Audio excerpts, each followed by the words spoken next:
True. Nervous, very, very dreadfully nervous I had been and am. But why will you say that I am mad? The disease has sharpened my senses, not destroyed, not dulled them. Above all was the sense of hearing acute. I heard all things in the heaven and in the earth. I heard many things in hell. How then am I mad? Hearken and observe how healthily, how calmly I can tell you the whole story. It is impossible to say how first the idea entered my brain, but once conceived, it haunted me day and night. Objects, there were none. Passion, there was none. I loved the old man. He had never wronged me. He had never given me insult.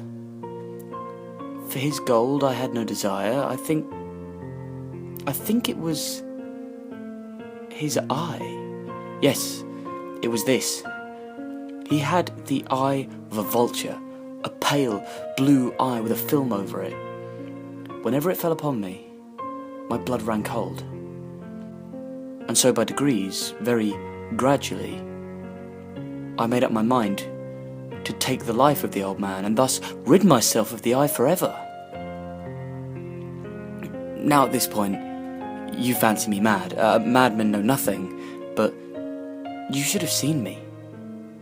You should have seen how wisely I proceeded, with what caution, with what foresight, with what dissimulation I went to work.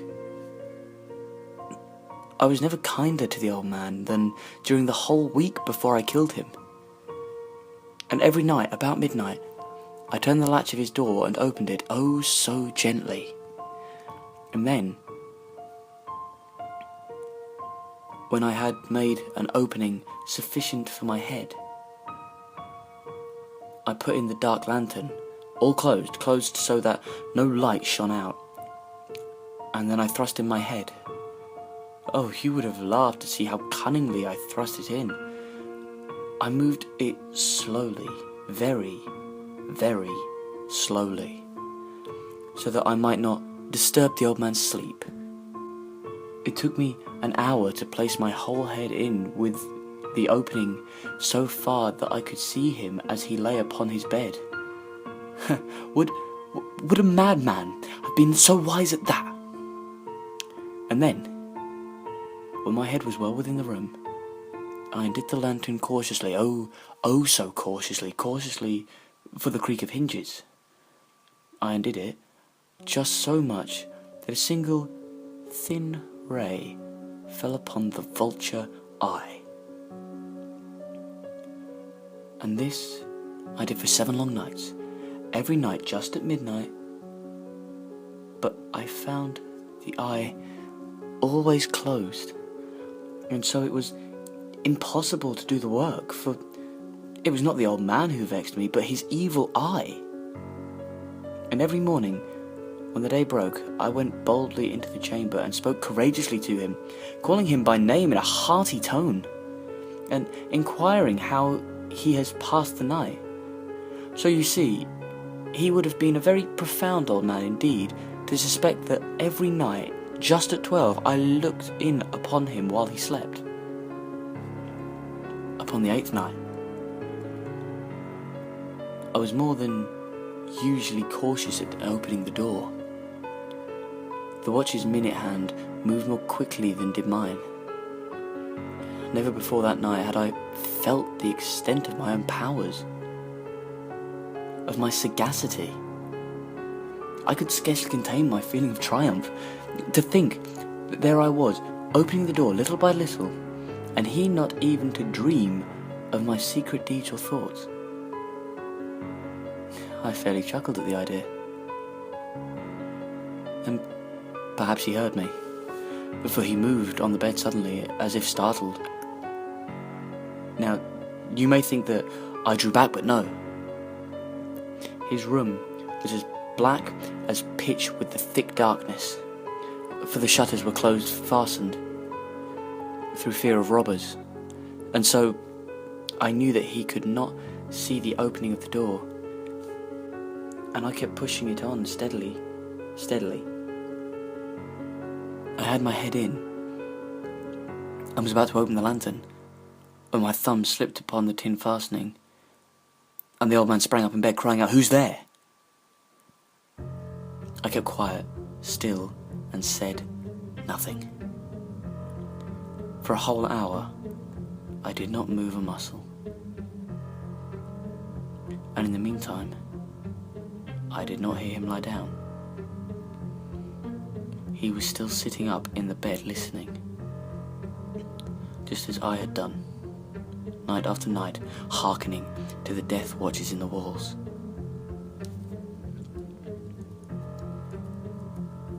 Presently, I heard a slight groan, and I knew it was the groan of mortal terror. It was not a groan of pain or of grief, oh no. It was the low, stifled sound that arises from the bottom of the soul when overcharged with awe. I knew the sound well. Many a night, just at midnight, when all the world slept, it was welled up from my own bosom, deepening with its dreadful echo the terrors that distracted me. I say I knew it well. I knew what the old man felt, and pitied him. Although I chuckled at heart, I knew that he had been lying awake ever since the first slight noise.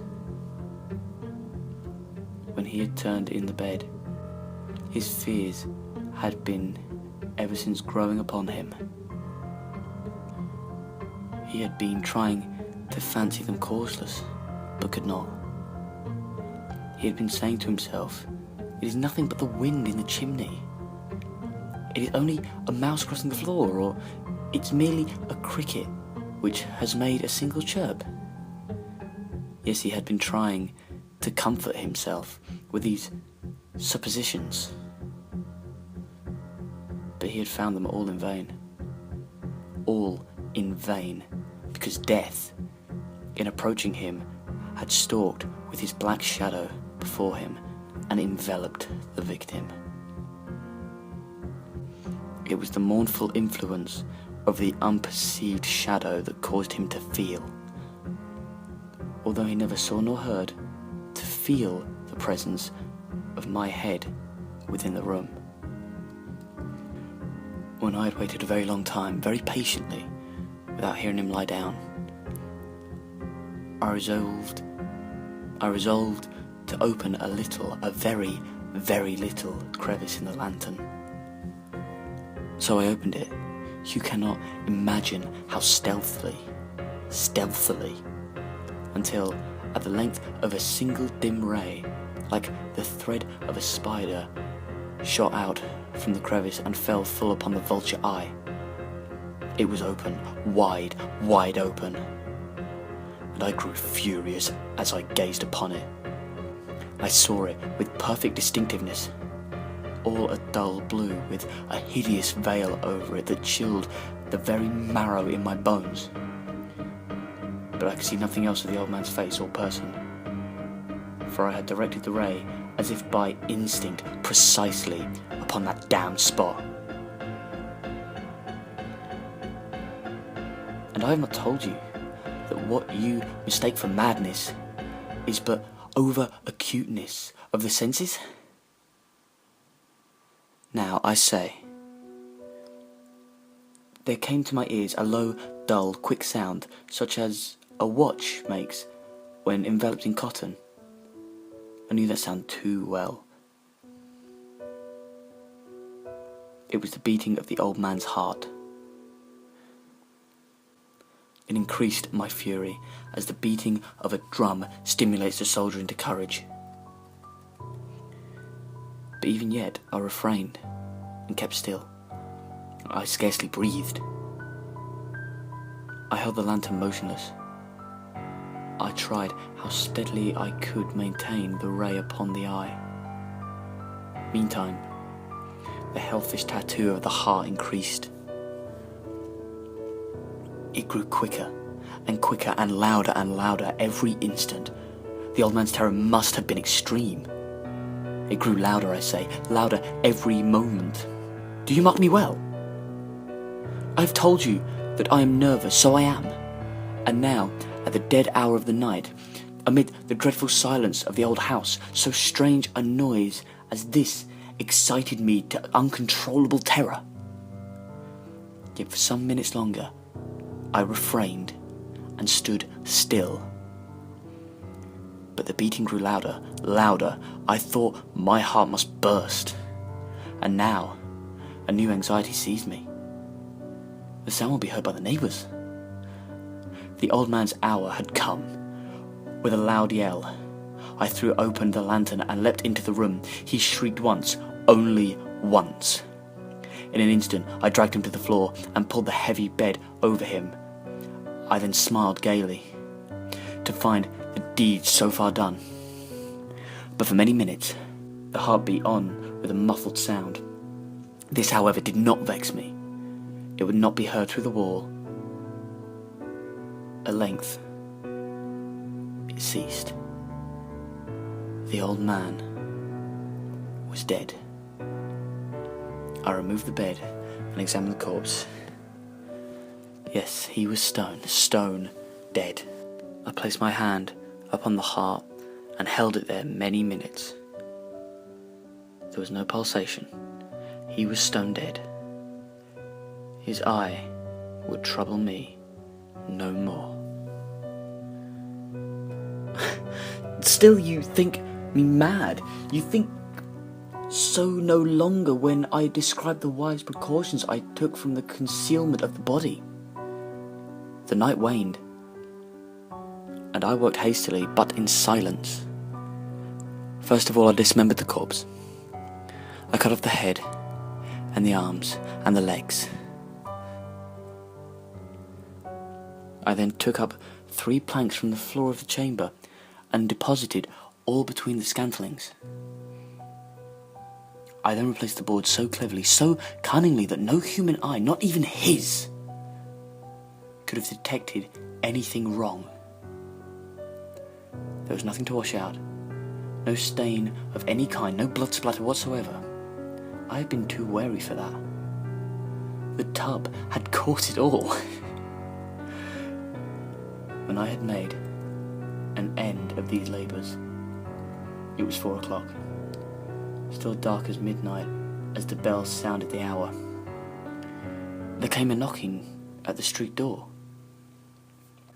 I went down to open it with a light heart, for what had I now to fear?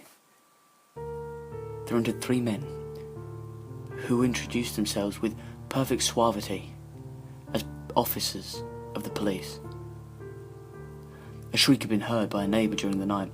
Suspicious of foul play had been aroused. Information had been logged at the police office, and they, the officers, had been deputed to search the premise. I smiled, for what had I to fear? I bade the gentleman welcome. The shriek, I said, was my own in a dream. The old man I mentioned was absent in the country. I took my visitors all over the house. I bade them search well. I led them at length to his chamber. I showed them his treasure, secure, undisturbed. In the enthusiasm of my confidence, I brought chairs into the room and desired them here to rest for their fatigues, while I myself, with the wild audacity of my perfect triumph, placed my own seat upon the very spot beneath which reposited the corpse of the victim. The officers were satisfied. My manner had convinced them. I was singularly at ease. They sat, and while I answered cheerily, they chatted of familiar things, but ere long I felt myself getting pale and wished them gone. My head ached. I had fancied a ringing in my ears, but still they sat and chatted. The ringing became more distinct. It continued and became more distinct. I talked more freely to get rid of the feelings, but it continued. and gained definitiveness, until at length I found the noise was not within my ears. And no doubt I grew very pale, but I talked more fluently, and with a heightened voice. Yes, the sound increased. And what could I do? It was a low, dull, quick sound, much such as sound as a watch makes when enveloped in cotton. I gasped for breath, and yet the officers heard it not. I talked more quickly, more vehemently, but the noise steadily increased. I arose and argued about trifles in a high key with violent gesticulations, but the noise steadily increased. Why would they not be gone? I paced the floor to and fro with heavy strides, as if excited to fury by the observation of the men, but the noise steadily increased. Oh God, what could I do? I foamed, I raved, I swore. I swung the chair upon which I had been sitting and grated upon the boards, but the noise arose over all the continually increased. It grew louder, louder, louder, and still the men chattered pleasantly and smiled. Was it possible they heard it not? Oh, almighty God, no, they heard. They suspected, they knew. They were making a mockery of my horror. This I thought, and this I think. But anything was better than this agony. Anything was more tolerable than this derision. I could bear those hypocritical smiles no longer. I felt that I must scream or die. And now, again, hark, louder, louder, louder, louder, villains! I shrieked. Dissemble no more, I admit the deed. Tear up the planks, and here it is, the beating of his hideous heart.